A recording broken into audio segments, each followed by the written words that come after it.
My daughter stood right in front of me, smiling, while her boyfriend set fire to every photograph of my life. My wedding pictures. My husband's memories. Our family albums. They burned them to ash while I cried and begged them to stop. I was not confused. I was not sick. I was not asleep. I was standing right there, watching my own child erase my past like it was trash that needed to be cleared out. Her boyfriend crouched near the metal bowl, feeding the flames one picture at a time. He didn't rush. He enjoyed it. The slow burn. The curl of the paper.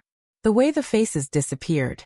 My daughter stood beside him with her arms crossed, nodding like she had finally made a mature decision. "You're too attached, Mom," she said calmly. "This isn't healthy for you anymore." Healthy. That word cut deeper than the fire. I dropped to my knees without realizing it. My legs just gave out. My hands reached forward on instinct, as if I could pull my husband back out of the flames. The smoke stung my eyes, but I was already crying too hard to tell the difference. "That's your father," I whispered. "Please, that's your father." Her boyfriend didn't even look at me. He laughed under his breath and said, "He's gone, Grandma. Time to move on." Grandma. Not Mom. Not Martha. Just an old woman in the way. They burned the photo of my husband holding her as a newborn. The picture where his smile was so wide it looked like his heart might burst. They burned the last birthday card he ever gave me. The one he signed slowly because his hands were already shaking from the illness that took him. My daughter watched it all. She didn't flinch. She didn't stop him. She didn't kneel beside me or hold my face or say she was sorry. She just said, "You need to let go of the past." The past. As if love has an expiration date. When the last picture turned black and crumbled, the room went quiet. The fire died. The smoke lingered. My chest hurt so badly I could barely breathe. My daughter grabbed her coat. Her boyfriend wrapped an arm around her like he'd just done something brave.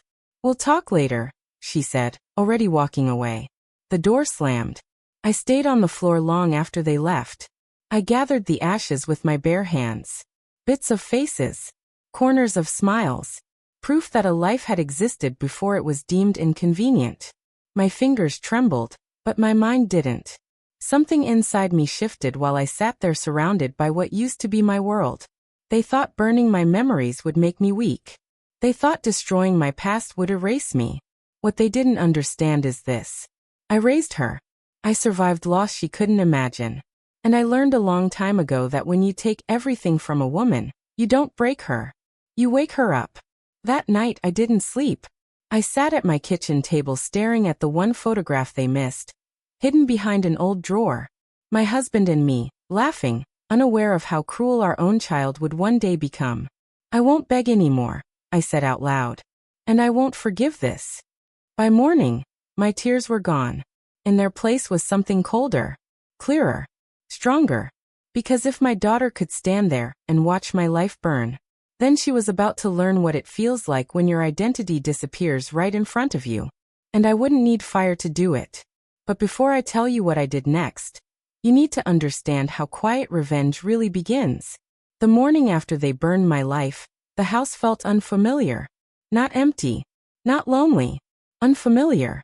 Like it belonged to someone else now. Someone quieter. Someone sharper. I walked through each room slowly, the way you do when you know something important has shifted. The walls were the same. The furniture was the same. But the air felt different, thinner somehow, like it no longer carried permission for people to disrespect me. I stopped in the living room where it happened. The carpet still smelled faintly of smoke. A dark mark stained the floor where the bowl had tipped over. I knelt down and touched it. My hand didn't shake this time. People think grief always looks like tears. They're wrong. Sometimes grief looks like silence so deep it scares even you. I made coffee. Black. No sugar. My husband used to say that's when I was serious about something. I sat at the kitchen table and stared at the empty space on the wall where our wedding photo used to hang. That's when I realized something that made my chest tighten. They didn't just burn pictures. They erased me from my own home. And my daughter had helped them do it. The phone buzzed around noon. Her name flashed across the screen like a test. I let it ring. Then it buzzed again. And again. Finally, I answered. "Mom," she said, already irritated. Why aren't you picking up? We need to talk about yesterday.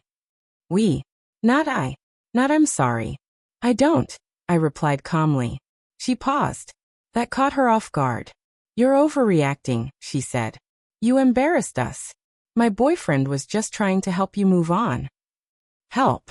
That word again. Always help. Always dressed up to look kind while it does damage underneath. You burned your father, I said quietly. Silence. Then a sigh.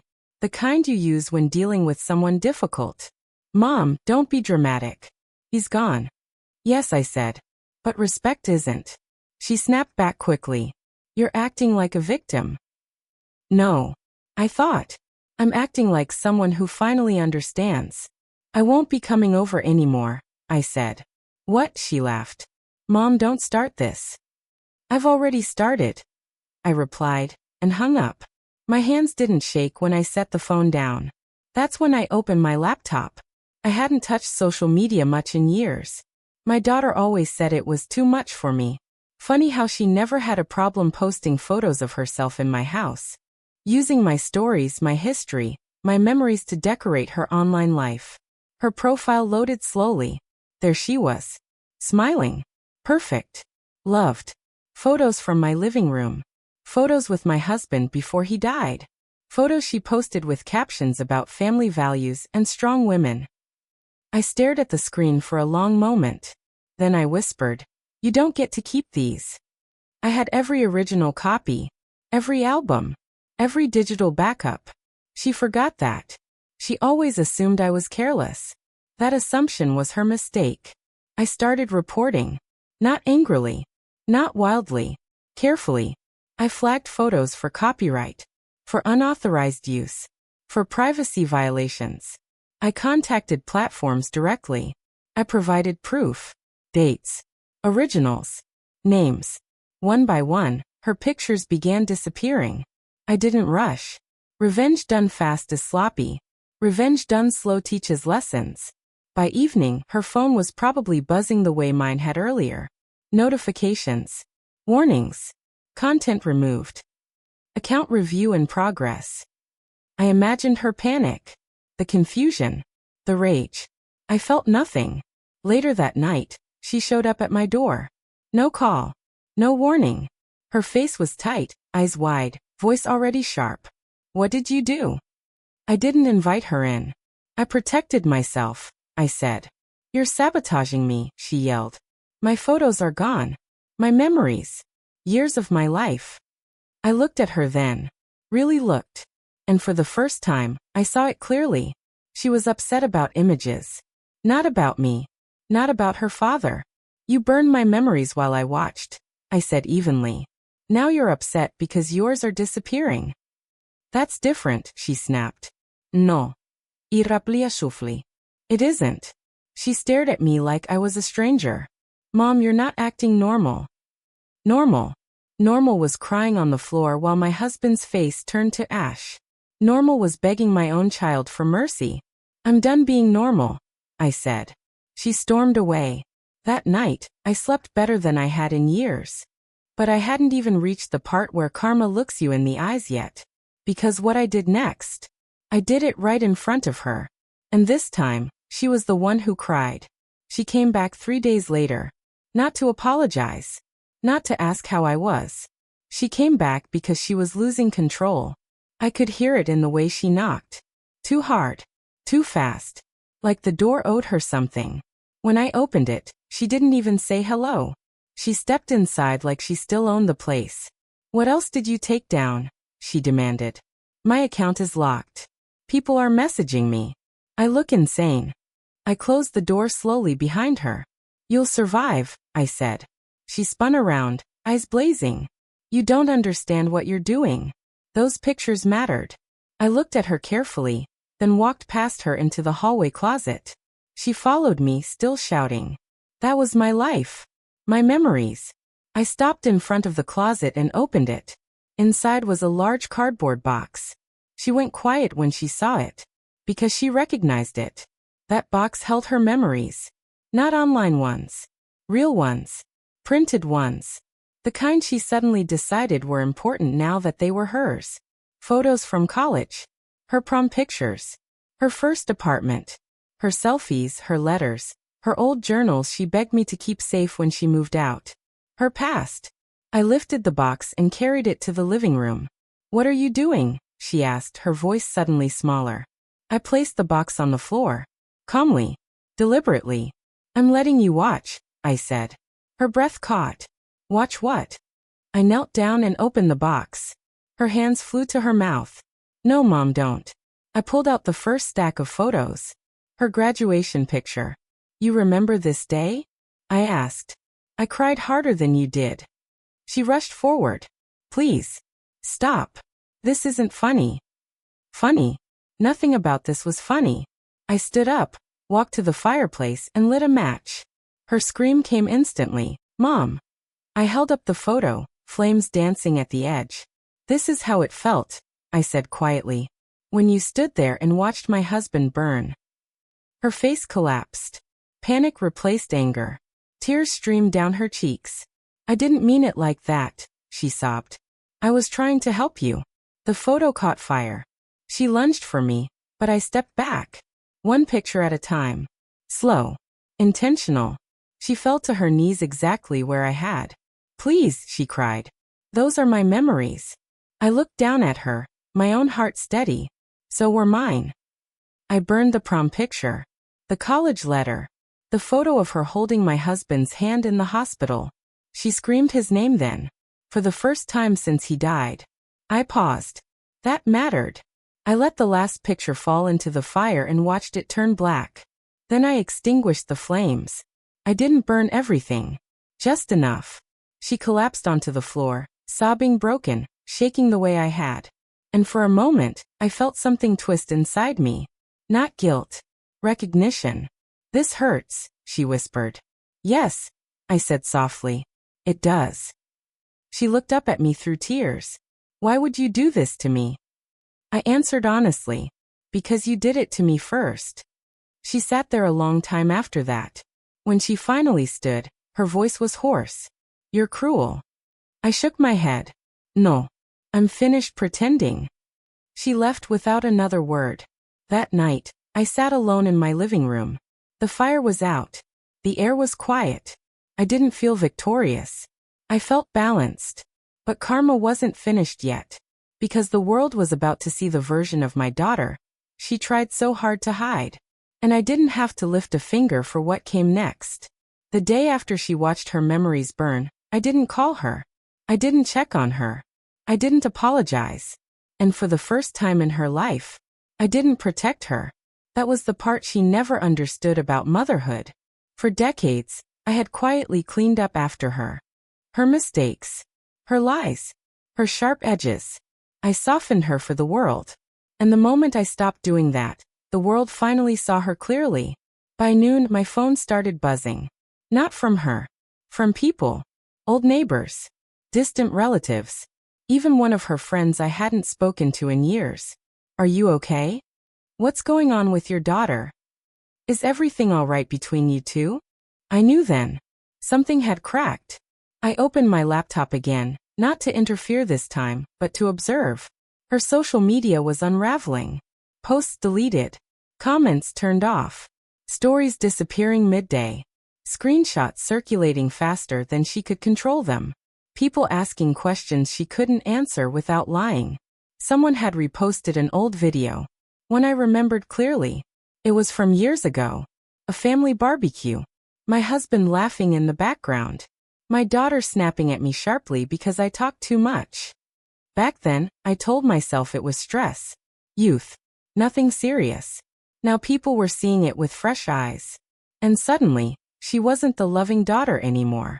She was the woman who rolled her eyes at her mother. The woman who mocked grief. The woman who erased someone else's past. I didn't share anything. I didn't add fuel.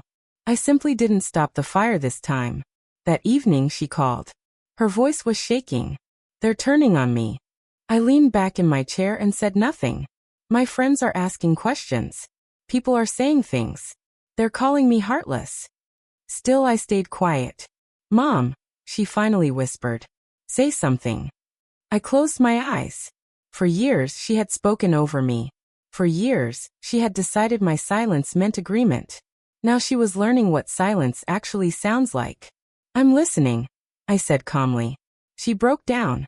Full sobs. Ugly ones. The kind that don't perform well. I didn't think it would look like this, she cried. I didn't think people would judge me. Judge. I remembered kneeling on my carpet, watching my husband disappear into ash. I was judged too, I said softly. You just didn't care. There was a long pause. Then very quietly she asked, "Can you fix this?" That question told me everything. Not "I'm sorry." Not "I hurt you." Just fix it. No, I said. Her breath hitched. Why are you doing this? I answered with the truth she avoided her whole life. Because I spent years making you look better than you were, and I won't do it anymore. She whispered, "You're my mother." Yes, I replied. And I finally chose myself. She hung up on me. For the first time, she walked away unheard. That night, I slept peacefully. But the real consequence hadn't even arrived yet. Because her boyfriend, the one who laughed while my memories burned, was about to decide saving himself mattered more than standing by her. And when he spoke, he didn't protect her either. I didn't hear it from her. I heard it from someone who didn't mean to tell me at all. A woman from my daughter's circle called that afternoon. She spoke softly, the way people do when they're about to share something ugly but feel entitled to your reaction. I thought you should know, she said. Your daughter's boyfriend is telling people it was her idea. I closed my eyes. Of course he was. Men like him don't carry guilt. They hand it off. Apparently, he'd been saying she was emotional, that she was trying to help her mother move on, and that he was just following her lead. He told people he didn't realize how cruel it would look. Funny how cruelty only becomes a problem once witnesses appear. By evening, the story had shifted again. Now he was the reasonable one. The calm one. The man who got dragged into family drama. I sat at my kitchen table, listening, saying very little. Then my daughter called. Her voice sounded different. Smaller. Fractured. He's leaving, she said. I didn't respond. He says this has gotten too public, she continued. He says I embarrassed him. I almost laughed, but nothing came out. Embarrassed. Not ashamed. Not remorseful. Embarrassed. He says he needs space, she whispered.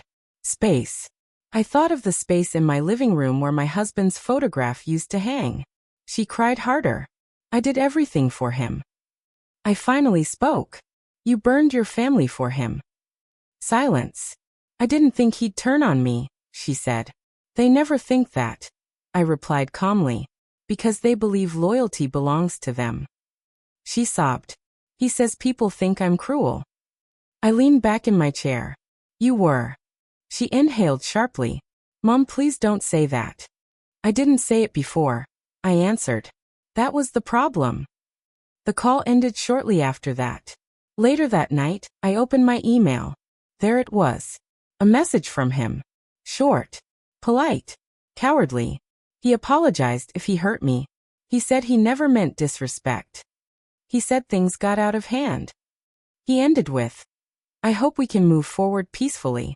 Peacefully. I stared at the screen. Then I deleted it. I didn't need his apology. I needed him gone. And he was. The next morning, my daughter came by alone. No anger. No shouting. Just exhaustion. She sat across from me at the kitchen table, the same place I had sat the night my life burned. I don't recognize myself anymore, she said quietly. I studied her face. You recognize loss now, I replied. Her eyes filled again. I lost him. I nodded once. And I lost your father. She looked up then. For the first time, something real crossed her face. I didn't understand, she whispered. No, I said gently. You didn't want to. She folded in on herself. I thought being strong meant cutting away emotions, she said. I thought I was helping. I didn't reach for her. I taught you love, I said. You chose convenience. She left an hour later. Broken. Alone. Changed. But karma wasn't finished. Because consequences don't end when relationships do. They end when lessons finally land. And hers. We're just getting started. She came back a week later. Not angry. Not demanding. Careful. That's how I knew she was afraid. She stood in my doorway like a guest instead of a daughter. Hands folded. Eyes scanning the room as if she expected something else to be missing. Can I come in? She asked. That sentence alone told me everything about how far things had shifted. I stepped aside. She sat at the kitchen table where I once sat crying into my hands. The same chair. The same light from the window. But this time, she was the one trembling. I've been thinking, she said slowly. About Dad. About what I did. I said nothing. I didn't grieve him properly, she continued. I thought if I erased the reminders the pain would stop. I looked at her then. Really looked. Pain doesn't disappear when you burn it. It waits. I know, I said. She swallowed. I lost my job. That made me pause. They said my image was a liability, she whispered. Too much controversy. Too many complaints. There it was. The world had stopped applauding her. I don't know what to do, she said. I don't have anyone anymore. I folded my hands. You always had someone. She flinched. Then she said the words I waited years to hear. I was wrong. Not you misunderstood. Not it wasn't that bad. Wrong. But regret doesn't undo damage. She leaned forward. I need your help. I inhaled slowly. There it is, I said quietly. She froze. I need somewhere to stay, she continued. Just for a little while. Until I get back on my feet. I stared at the table. This house. My husband's house. The place she let his memory burn. No, I said. Her eyes widened. Mom. No, I repeated calm and steady. You don't get to collapse into the arms you pushed away. She started crying again. I'm your daughter. Yes, I replied. And I'm your mother.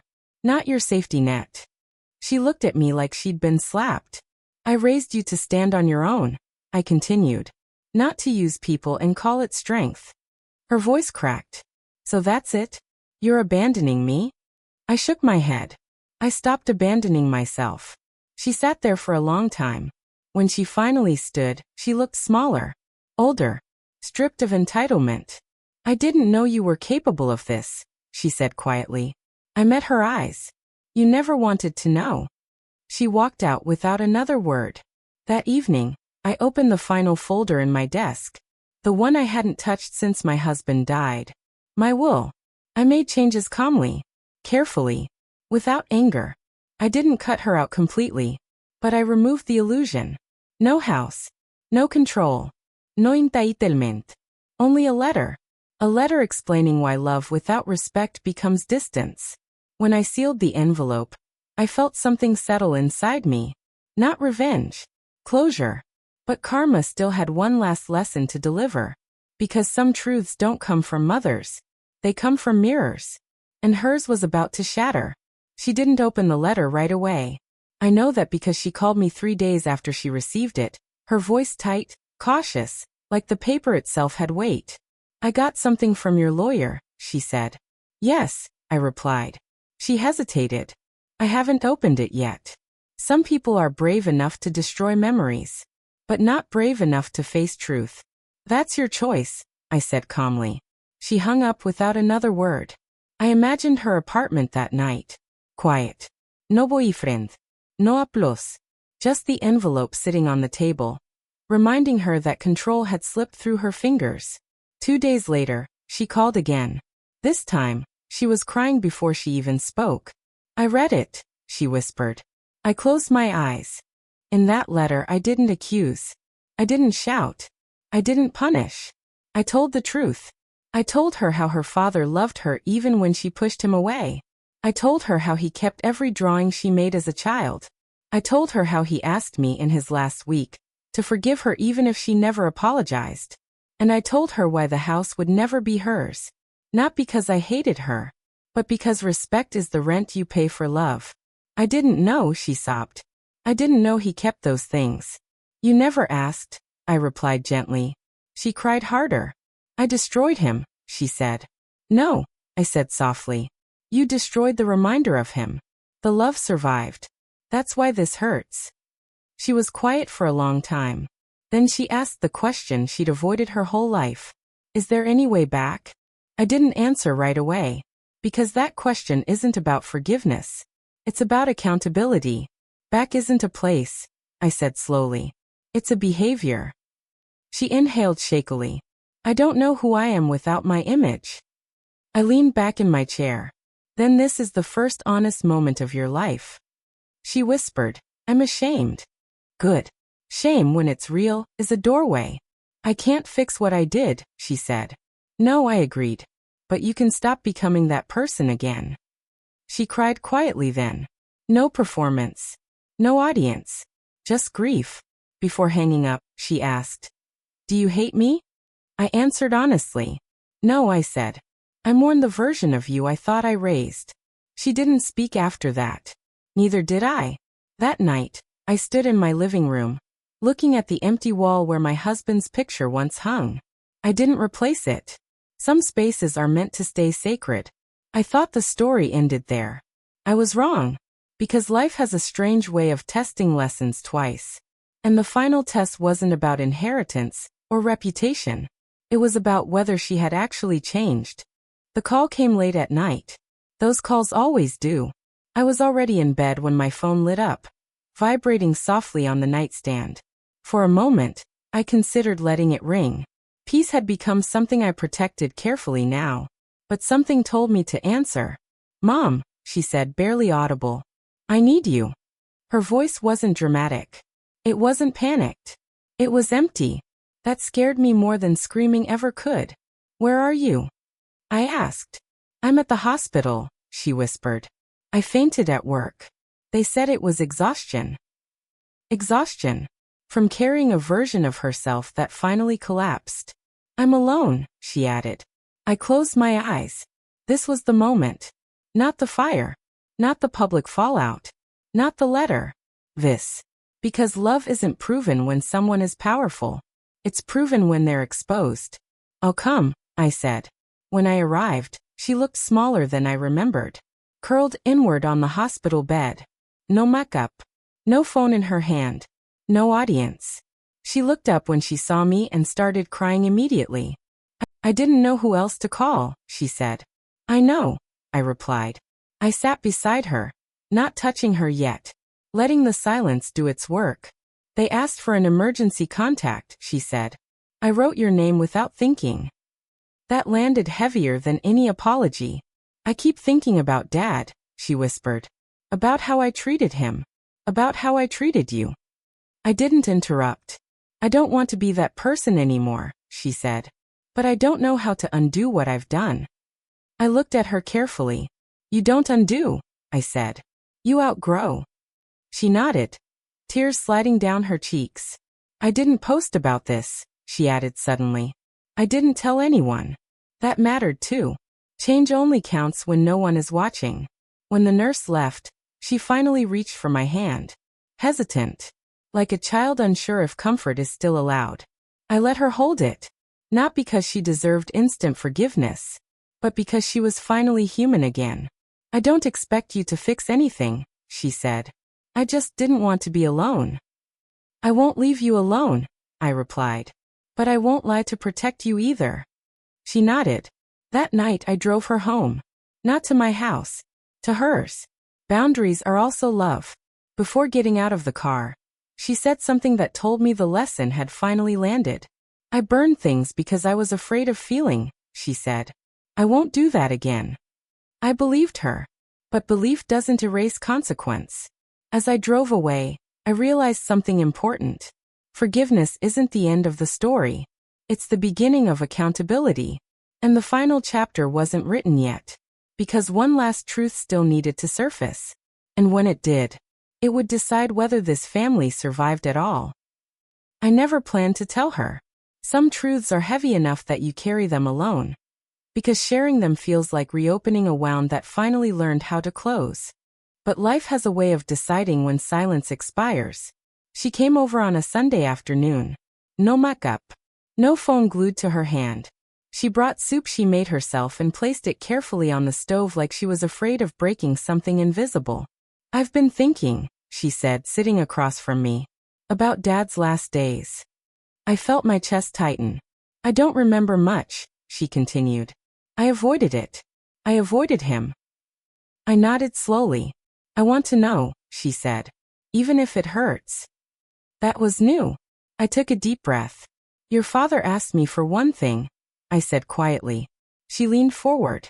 He asked me to protect your heart. Even from your own mistakes. Her eyes filled instantly. He knew you were pulling away, I continued. He saw it before I did. And instead of being angry, he worried. I told her how her father kept her childhood drawings in a shoebox under the bed. How he read her old letters when he couldn't sleep.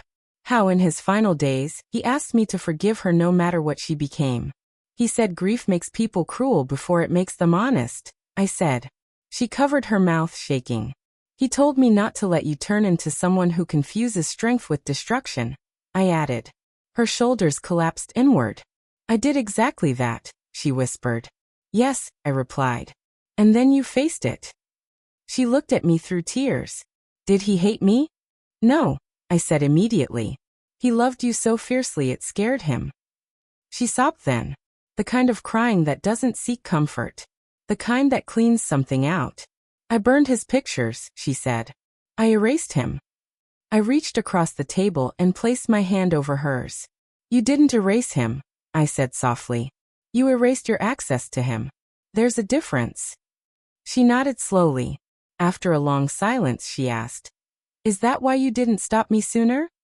I thought carefully before answering. I believed you would choose better, I said. And when you didn't, I chose myself. She inhaled deeply. I don't deserve forgiveness. No, I agreed. But you're earning accountability. That evening, as she prepared to leave, she stopped at the doorway. Mom, she said. Thank you for not abandoning me. Even when you stopped protecting me. I watched her drive away, knowing the hardest part was almost over. Because tomorrow, she would face the final consequence. Not from me, but from herself. And that confrontation would decide who she became next. The next morning, she came back without calling. No panique. No urgency. Just intention. She stood in my doorway holding a small box. Plain. Cardboard. The kind people use when something matters more than how it looks. I need to give you something, she said. I stepped aside. She placed the box on the table and opened it slowly. Inside were printed photos. Not the originals she burned. Not replacements. New ones. Pictures she had printed from old backups she found buried deep in an old hard drive. Blurry. Imperfect. Some partially damaged. I couldn't save everything, she said quietly. But I saved what I could. I said nothing. She pulled out a photo of her father. Older. Thinner. Smiling gently. I remembered what you said, she continued. That love doesn't disappear. It just waits. She swallowed. I can't undo what I did. But I won't pretend it didn't happen. That mattered. She didn't ask for forgiveness. She didn't cry. She didn't perform. She just stood there, owning the damage. I'm not posting anymore, she added. Not about family. Not about grief. Some things don't belong to an audience. I nodded once. We sat together quietly for a while. Later, I took the box to the living room. I didn't hang the photos. I didn't frame them. I placed them in a drawer. Not hidden. Protected. Some memories don't need walls. They need respect. Before she left, she turned to me. I know I don't get the house, she said. Or control. Or excuses. I met her eyes. You get the chance to be better, I said. That's more than most people ever earn. She nodded and left without looking back. That evening, I stood alone in the room where the fire once burned. The carpet was clean now. The smell was gone. But the lesson remained. I learned something important through all of this. Strength doesn't shout. Revenge doesn't always destroy. And forgiveness is not the same thing as forgetting. I didn't win. I healed. And if you're listening to this thinking you'd never survive something like that, let me tell you something. You would. Because when someone burns your memories in front of you, they don't erase your life. They reveal who they are. And when you finally stop protecting people from the consequences of their choices, karma does the rest.